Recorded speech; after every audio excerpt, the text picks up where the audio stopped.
সাদা কালো বলে একটা টিভি আছে, আগামী প্রজন্ম হয়তো জানবেই না। আয়ুব বাচ্চু, মাইকেল জ্যাকসন আর গান গাইবে না। আলিফ লাইলা কিংবা মিস্টার বিনের নতুন কোনো সিরিয়াল আসবে না। শুক্র শনিবার সম্মিলিতভাবে টিভি দেখা, একটা ক্রিকেট বল কেনার জন্য 5 জনে 5 টাকা করে দেয়া, এসব কিছু শুধুমাত্র স্মৃতি।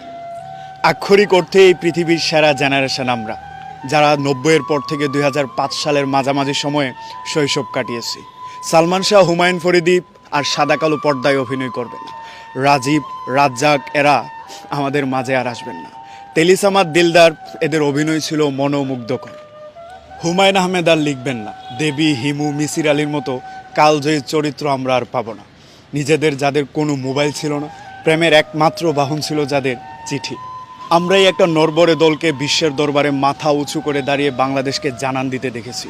আমরাই দেখেছি মাশরাফি, সাকিব আল হাসান, আশরাফুলের মতো খেলোয়াড়কে জন্ম দিতে।